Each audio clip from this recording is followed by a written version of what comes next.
Good evening दोस्तों। ਅੱਜ ਆਪਾਂ ਗੱਲ ਕਰਾਂਗੇ डायरैक्शन सेंस ਦੇ बहुत ही इंपॉर्टेंट टॉपिक्स बारे।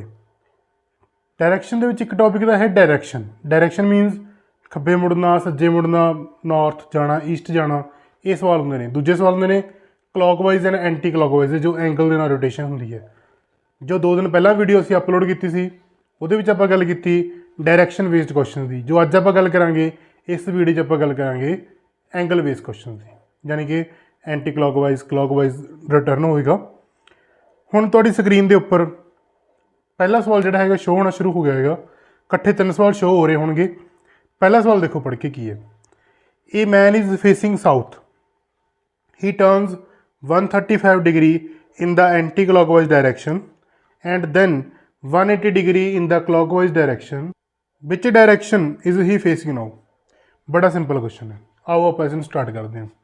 सब तो पहले सानू लोड़ होंदी है डायरैक्शनस की। 4 दिशावां निर्धारित हो चुकी नहीं है। सानू पता है ऊपर नॉर्थ है, नीचे साउथ है, उधर ईस्ट, इधर की है वैस्ट है। हुण पहली गल की कही है उन्हें, मैन इज फेसिंग साउथ, यानी कि वह फेस कितने भी साउथ वाल है।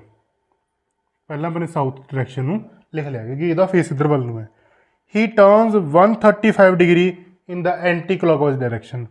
क्लॉक इस तरीके नाल चलदा है, एंटी क्लॉक इस तरीके नाल चलदा है, यानी कि 135 इन एंटी क्लॉकवाइज।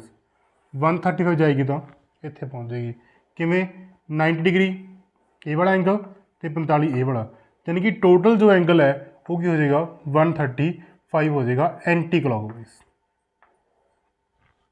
उम्मीद करता इन्नी गल तुहानूं समझ आ गई होगी। उस तो बाद then 180 degree in the clockwise direction. हुण इत्थे पहुँचण तो बाद क्लॉकवाइज डायरैक्शन 180 डिग्री रोटेट हो जाता है इन the clockwise direction. Clockwise direction जो आएगा 180 डिग्री तो वो इत्थे पहुँच जाएगा, यानी कि कित्थे पहुँच जाएगा वो साउथ वैस्ट च पहुँच जाएगा। एक बार फेस समझते हैं। Man is facing south, south वालों का फेस है वो 135 डिग्री एंटी क्लॉकवाइज आ रहा है, यानी कि इस तरीके नाल। ਤੁਹਾਨੂੰ पता है भी 2 डायरैक्शन के विचकार का एंगल 90 होंगे। उस तो बाद सब डायरैक्शन का एंगल 45 होंगे। सो 135 करके नॉर्थ ईस्ट चला गया। वो नॉर्थ ईस्ट वाले फेस करने तो बाद 180 डिग्री वो कितने घूम गया, फिर क्लॉकवाइज घूम गया। क्लॉकवाइज मीनस इस तरीके नाल। सो कितने पहुँच गया वो साउथ वैस्ट पहुँच गया। उम्मीद करदा कि तुहानूं पहला जो सवाल है वो समझ आ गया होगा। हुण आपां गल करांगे सैकंड क्वेश्चन की, वो भी तुहाडी स्क्रीन के उपर आ रहे हैं। दूजे सवाल में की कहा गया है, a man is facing north west, he turns 90 degree in the clockwise direction. सब तो पहला डायरैक्शंस नॉर्थ, साउथ, ईस्ट ते west. Man is facing north west, जोड़ा व्यक्ति है वो नॉर्थ वैस्ट है। He turns 90 degree in the clockwise direction. 90 degree घूम जाता है क्लॉकवाइज, यानी कि इधर आ गया वो।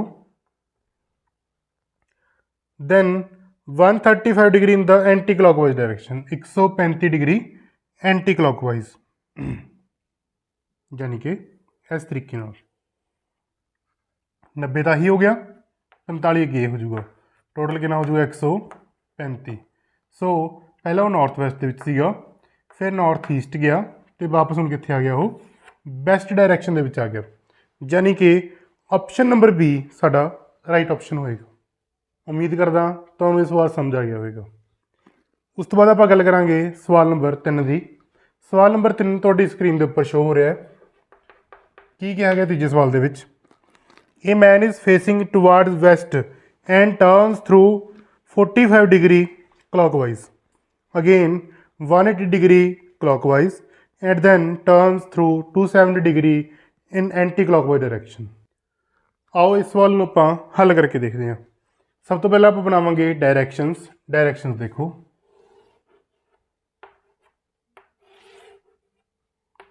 इस तरीके सब तो पहले डायरैक्शन तैयार ने, north, south, east and west. A man is facing towards west, पहला वह फेस किधर है भी वैस्ट वाल है। 45 डिग्री क्लॉकवाइज चलता हो, 45 डिग्री क्लॉकवाइज जो रोटेट होएगा तो सिर्फ इत्थे पहुँचेगा, यानी कि नॉर्थ वैसट डायरैक्शन च पहुँचेगा। Again 180 degree in clockwise, 180 degree clockwise south east च पहुँचेगा कुछ इस तरीके नाल। Then 270 anti clockwise, 270 anti clockwise चलेगा तो इत्थे पहुँचेगा। देखो किमें, इत्थे तो लैके इत्थे तक कितना हो गया 180 हो गया, 90 अगे वाला हो गया यानी कि 270, तो ये सारा कितना हो गया 270 डिग्री एंगल हो गया। हुण वो कित्थे पहुँच चुकेगा, साउथ वैसट डायरैक्शन दे विच वो पहुँच चुकेगा। उम्मीद करदा कि तुहानूं तीजा सवाल भी चंगी तरह समझ आ गया होएगा। इस तो बाद असीं गल करांगे अगले होर 3 सवालों की, चौथा ते पंजवां ते छेवां सवाल, 3 सवाल होर करांगे। बड़े इंटरस्टिंग क्वेश्चन ने, एंगल बेस्ड क्वेश्चन ने, ध्यान नाल समझने जरूरी ने, एग्जाम दे विच आउण वाली चीज़ हैगी ये। हुण तुहाडी स्क्रीन के उपर सवाल नंबर 4 तो लैके 6 शो होने शुरू हो चुके हैं। पहला आपां इन्हां नूं साफ कर लीए।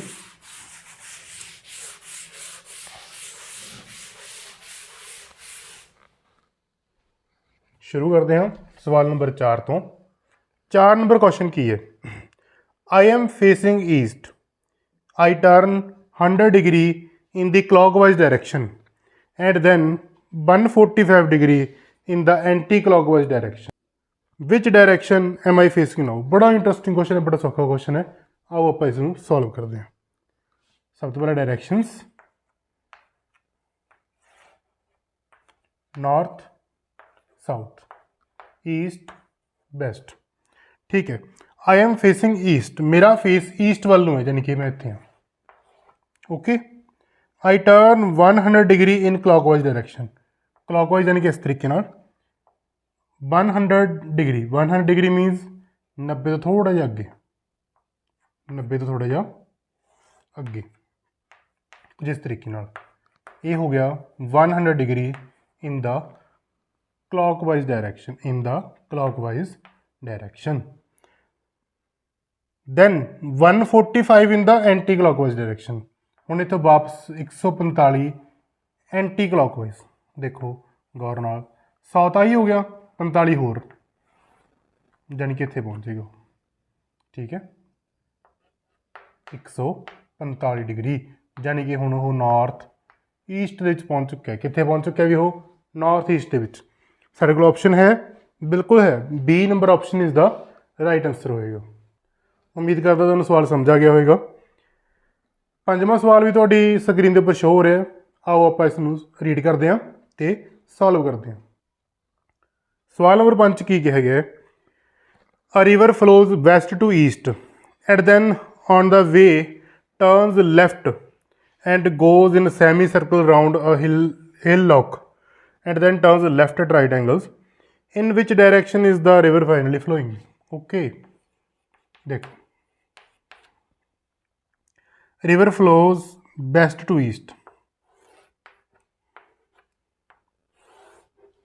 देखो जी रिवर इधर नूं जा रही है, वैसट टू ईस्ट जा रही है, यानी कि उधर नूं फेस है। बस सिंपल जी गल ये है भी रिवर का फेस किधर नूं है, इस साइड नूं है स्टार्टिंग दे विच। On the way turns left and goes in semi circle around a hillock, कहते लैफ्ट टर्न करती है तो सैमी सर्कल के वांगू चलती है, लैफ्ट टर्न करके सैमी सर्कल वांगू मुड़ती है 180 डिग्री पहाड़ी के आले दुआले। सैमी सर्कल मतलब 180 डिग्री ही होंगे, ठीक है। And then turns left at right angles, फिर वो की करती है राइट एंगल्स के तौर पर लैफ्ट टर्न कर जाती है, यानी कि इत्थे आ जाती है। In which direction is the river flowing now, तो इसका जो आंसर बनता है वो बनता जी साउथ। की बनता भी साउथ आंसर बनता, यानी कि साउथ के जी है वो रिवर फ्लो कर रही है। इस सवाल में थोड़ा समझने वेले कई बार इस तरह लग सकता है कि लैफ्ट मुड़ी सी या इस तरह हो गया, पर जो राइट आंसर बनता है वो यही बनता है कि रिवर नूं साउथ वाल जाना चाहिए, ठीक है। बाकी एक बार पता ना होर देखते हैं कि किस तरह सवाल हो सकता है। मैं क्वेश्चन की स्टेटमेंट दोबारा वो देख रहा सीगा तो उन्हें पूछा कि डायरैक्शन की है। डायरैक्शन जी हैगी वो ईस्ट ही है, यानी कि इस तरीके ਨਾਲ चली गई किधर वाल जा रही है वो ईस्ट वाल जा रही है। So right option will be east, not south. East will be the right option. उम्मीद करदा तुहानूं ये सवाल भी समझ आ गया होगा। नैक्सट आप गल करते हैं सवाल नंबर 6 की। स्टेटमेंट पढ़ो, तुहाडे स्क्रीन पर आ गया। You go north, turn right, then right again, and then go to the left. In which direction are you now? Very easy and very nice question. Question number 6, let us see. Directions: north, south, east, west. ये कह रहे ने you go north, तुम इधर वाल गए, ठीक। Then right, turn right, turn right, then right again, and then go to left, दोबारा लैफ्ट चले गए तो असं कि डायरैक्शन चों ईस्ट डायरैक्शन के विचों, यानी कि 6वां सवाल भी बड़ी ईजीली आपने सॉल्व कर लिया। इन्होंने सवालों को कढ़ते वेले एक गल ध्यान च रखियो, सवालों को कढ़ते वेले साडे दिमाग च आइडियाज़ बहुत होंगे ने कि इस तरह भी हो सकता, इस तरह भी हो सकता है, लेकिन एक आइडिया बिल्कुल पक्का एंड फाइनल होएगा, वही आप सिलेक्ट करना होंगे। जिन्ने भी आप सवाल अज किए उम्मीद करता कि तुहानूं चंगी तरह समझ आ गए होणगे। जेकर वीडियो वधिया लगी हो तो वीडियो लाइक जरूर करियो, कमेंट भी जरूर करियो। जेकर तुसीं साडी वीडियो देख रहे हो पर चैनल नूं हजे सबसक्राइब नहीं किया तो जरूर इस चैनल नूं सबसक्राइब भी जरूर करियो। Thank you.